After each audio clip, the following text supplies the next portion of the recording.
Friends, ఈరోజు topic వచ్చేసి science అనేది చాలా డెవలప్ అయ్యాక మనం ఎర్త్ గురించి మాట్లాడుకోవడం మొదలుపెట్టాం. యూనివర్స్, ఆస్ట్రానమీ ఇలాంటి స్టడీస్ ఎన్ని వచ్చేసాం. అందుకు 5 ఎలిమెంట్స్ అయినట్టు వాటర్, ల్యాండ్, ఎయిర్, స్కై గురించి చదువుకున్నాం. తర్వాత లివింగ్ థింగ్స్, ట్రీస్ గురించి చదివాం. పరిశోధనలుగా బయాలజీ, బాటనీ, హార్టికల్చర్ ఇలాంటి ఎన్నో డెవలప్ చేసుకుంటూ వచ్చాం. తర్వాత మానవుడి యొక్క పరిణామం దశ డెవలప్ అయ్యాక మొదటి సైంటిస్ట్గా ఆదివాసి అంటే ఆటవిక నేర్చిన అడవిలలో తిరుగుతున్న ఆటవికులు మొదటి సైంటిస్టులు అయ్యారు. సంగీతము, ధ్వని వినికిడి, వేటాడడము, వైద్య నిపుణతత్వము, అన్ని కోరికలను తీర్చుకునే విధానాన్ని వెతకడము, ప్రయాణాలు చేయడము, ఆటలు కనుక్కోవడము, ఉల్లాసంగా తిరగడము, ప్రకృతికి రెస్పెక్ట్ ఇవ్వడం ఆదివాసి నుంచి వచ్చాయి. అందుకే మొదటి సైంటిస్ట్ ఆదివాసి. రెండో సైంటిస్ట్ అయ్యగారు. వీళ్ళని బ్రాహ్మణ్స్గా పిలుచుకుంటున్నాం, కానీ అంతకన్నా ముందు మొదటి బ్రాహ్మణులు ఆదిజాంబవ పురాణంలో మొదటి బ్రాహ్మణులు ఉండేవారు. వీరిని చిన్ని మాదిగ అనేవారు.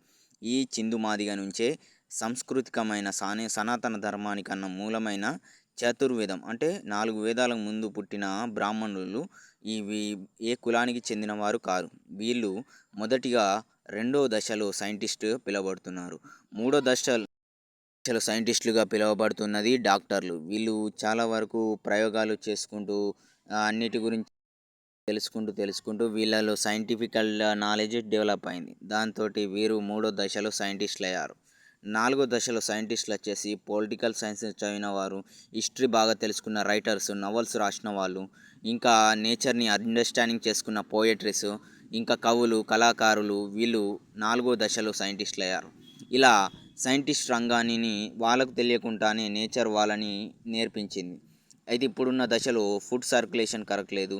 హైబ్రిడైజేషన్ ఫుడ్ వల్ల మనిషి వీక్ నర్వస్ సిస్టమ్ డ్యామేజ్ అవ్వడం, బ్లడ్ సర్క్యులేషన్ కరెక్ట్ లేకపోవడం, నాణ్యతమైన తిండి దొరకపోవడం, ఇవన్నీ ఎయిర్ పొల్యూషన్గా ఫ్యాక్టరీస్ వల్ల, ఇండస్ట్రీల వల్ల జరుగుతున్న మోసాలు, మైన్ ఏరియాల వల్ల జరుగుతున్న క్రైమ్స్, ఇవన్నిటిని ఒక్కొక్క క్రైమ్లో ఇప్పగలుగుతాం, కానీ ఒక లేబర్ కూడా దీన్ని ఎదిరించాలని చూస్తే తొక్కిపడేసేవారే ఉంటారు. సో సొసైటీలో మనం ఏది వదిలిపోయినా నేచర్ ఎంత పగ తీర్చుకోవాలో, ఎవరిని ఎలా చంపాలో ముందే తను పుట్టినప్పుడే రాసుకుంది. గుర్తుపెట్టుకోండి, మనం ఏదో సాధించి మనం ఎంతో సంపాదించాం అనుకున్నప్పుడు ఈ ఎర్త్ను పుట్టించింది కూడా ఒక ఆటమిక్ ఎనర్జీ. దానికి ఆకలేసిన రోజు నేనైనా నువ్వైనా చావాల్సిందే, సైంటిస్ట్ అయినా ఆ భగవంతుడైనా. ఇది సైన్స్. దీన్ని మార్చడం ఎవరి వల్ల కాదు, నా వల్ల కూడా కాదు. ఇది నేచర్ సిద్ధాంతం. దీనిని ఆపడం ఎవరి తరం కాదు. ఎన్ని యాగాలు చేసిన ఋషులైనా, మహర్షులైనా, యోగులైనా, తాత్వికులైనా, విజ్ఞాన సాంకేతిక నిపుణులైనా ఈ ప్రతి ఒక్క తప్పుకు బానిసే ఈ కలియుగంలో. అంటే ఏదో ఒక తప్పు చేసుకుంటూనే గొప్ప వాళ్ళుగా పిలవబడుతున్నారు, కానీ ఎవడు మంచోడు కాదు, నేను కూడా కాదు. సో అందరిలో అన్నిటినీ నేచర్ ఎప్పుడో చదివింది, మిమ్మల్ని అందరినీ ఎప్పుడో ఈ సైన్స్ రూపంలో మిమ్మల్ని చంపేస్తుంది. ఇదే వాస్తవమైన కథ. ఇది యూట్యూబ్లో సెన్సేషన్ల అన్ని రకాలుగా సేకరించి చేసిన వీడియో. దీనికి తప్పు మనిషి చేసుకుంటున్న తప్పులే అత్యాశ డబ్బుని పుట్టిస్తే అది మనిషిలో స్వార్థ బుద్ధిని పుట్టించి ఇప్పుడు డబ్బు అనే వ్యసనంతో లింకప్ అయి చావు వరకు తెచ్చుకున్నాడు.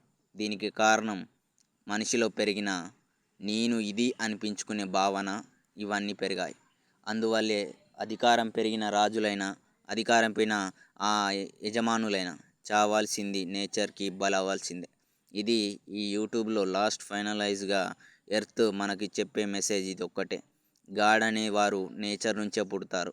ఆ నేచరే ఆ మంచివాడిని డిసైడ్ చేసుకొని వాళ్ళతోటే వీళ్ళందరినీ చంపేస్తుంది. ఇది వాస్తవం. ఇది ఫ్రెండ్స్ ఈరోజు topic. Bye friends, bye bye.